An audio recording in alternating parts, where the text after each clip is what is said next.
안녕하세요. 저는 행당동 성서침례교회에 다니고 있는 청년부 이은창 형제입니다. 오늘 저는 이 자리를 통해서 제가 어떻게 구원을 받았는지에 대해 말씀드리고자 합니다. 먼저 이 귀한 자리를 허락해 주신 하나님 아버지께 감사드립니다. 또한 저의 간증이 구원을 받지 못하신 분들 혹은 아직 구원에 대한 확신이 없으신 분들께 도움이 되면 좋겠습니다. 저는 태어났을 때부터 교회에 다니고 있었습니다.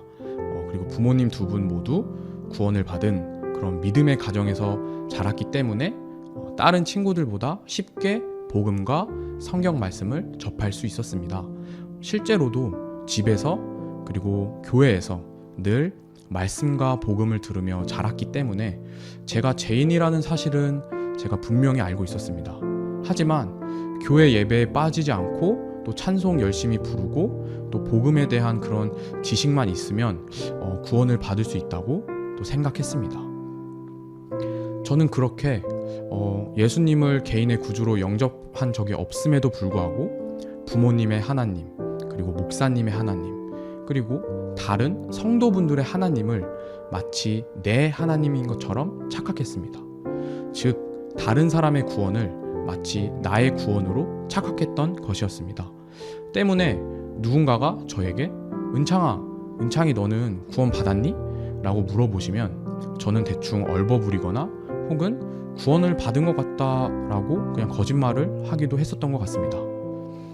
그리고 저는 우리 엄마 아빠도 구원을 받았으니까 지금은 내가 구원이 아니더라도 나중에는 구원을 받을 수 있겠지? 그런 생각으로 제 나름대로 합리화하면서 그렇게 시간을 보냈습니다. 하지만 그렇게 시간이 흐르면 흐를수록 제 마음속의 죄와 그리고 죽음에 대한 두려움과 그리고 불안감은 더욱 커져만 갔습니다. 그렇게 시간이 흘러서 여름 성경학교 시즌이 다가왔습니다. 정확한 날짜는 기억이 나지 않지만 대략 2008년 여름이었던 걸로 기억합니다. 당시 저는 초등학생 2학년이었습니다. 성경학교 날 아침에 짧게 예배를 드린 후 분방 공부 시간을 가지게 되었습니다. 그날 분방 공부 시간에 당시 초등부를 섬기셨던 남동현 선생님께서 저에게 복음을 전해주셨습니다. 사실 복음은 교회에서나 그리고 집에서나 수백 번을 들었습니다. 그래서 평소대로라면 아무 생각 없이 그 말씀을 들었겠지만 그날은 제 마음에 찔림과 불안감이 있었습니다. 그래서인지 몰라도 늘 들었었던 그 복음을 다시 한번 집중하고 경청하면서 듣게 되었습니다. 선생님께서는 저에게 하나님께서 당신의 아들 예수 그리스도를 이 땅에 보내주셨고 예수님이 십자가 위에서 흘리신 보혈로 말미암아 죽을 수밖에 없었던 그리고 죄인이었던 우리가 구원을 얻게 되었으며 또 예수님이 사흘 만에 다시 부활하심으로 인해 우리가 영원한 생명을 얻게 되었다고 말씀해 주셨습니다. 선생님께서 저에게 전해주신 이 복음은 사실 기존에 들었었던 복음에서 무언가를 더하거나 뺀 것이 아니었습니다. 또한 특정 구절을 따로 언급하시지도 않으셨습니다. 그냥 제가 예전에 들었었던 그 복음이었습니다.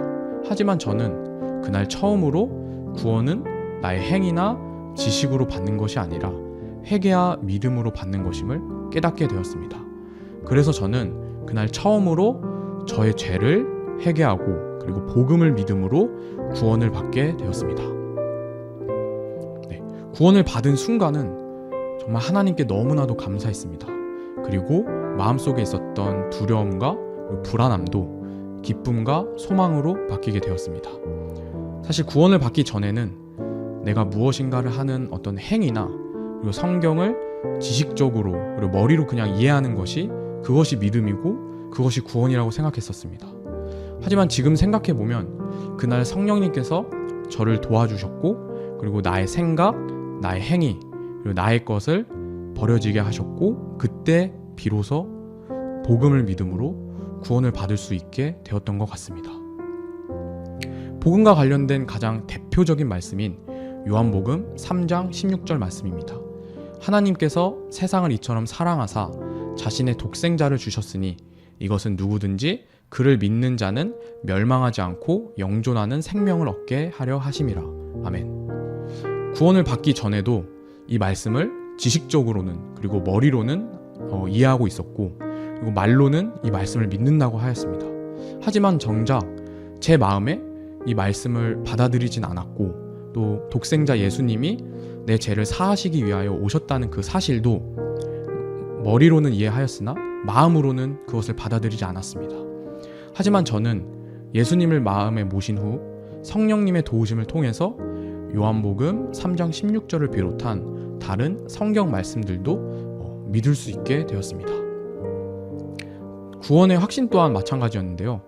사실 구원을 받은 후부터 지금까지 저도 구원에 대한 확신이 흔들렸었던 때가 몇 번 있었던 것 같습니다. 구원에 대한 확신이 흔들렸었던 그때 하나하나를 생각해 보면 성경 말씀이나 성령님의 인도하심을 무시했었던 때였던 것 같습니다. 나의 생각과 내 방법대로 행했을 때, 혹은 세상적으로 육신적으로 삶을 살아갔을 때, 그럴 때 구원에 대한 확신이 흔들렸었던 것 같습니다. 반대로 성경 말씀을 통해서 그리고 성령님이 이끄시는 대로 살아갔을 때에는 누군가가 이야기하지 않아도 저의 구원에 대한 확신은 더욱 견고해졌습니다. 요한복음 3장 6절에서는 이렇게 말씀하십니다. 육에서 난 것은 육이요 성령에서 난 것은 영이니 라고 말씀하십니다. 현재 우리의 육은 악하기 때문에 육으로 말미암아 하나님 앞에 나아온다면 선하신 하나님께서는 그것을 받으실 수 없습니다. 오직 내가 아닌 성령님을 통해서만 하나님 앞에 나아갈 수 있음을 저는 믿습니다. 저는 그래도 비교적 어린 나이에 이 사실들을 깨달았고, 또 성령님의 도우심으로 말미암아 회개하고 복음을 믿어 구원을 받을 수 있었습니다. 구원의 확신 또한 마찬가지로 성경 말씀을 믿을 때, 그리고 말씀을 통해 역사하시는 그 성령님의 도우심을 통해서 저는 자연스럽게 구원에 대한 확신이 생겼던 것 같습니다. 마태복음 1장 21절은 이렇게 말씀하십니다. 그녀가 아들을 낳으리니 너는 그의 이름을 예수라 하라. 이는 그가 자기 백성을 그들의 죄들에서 구원할 것이기 때문이라 하니라. 아멘. 또 이어지는 마태복음 1장 23절에서는 이렇게 말씀하고 계십니다. 보라, 처녀가 아이를 베어 아들을 낳을 것이요 그들이 그의 이름을 임마누엘이라 하리라 하셨으니, 이것을 번역하면 우리와 함께 계시는 하나님이라는 뜻이라. 아멘. 네, 예수님의 의미는 자기 백성을 그들의 죄들에서 구원하신다라는 의미입니다.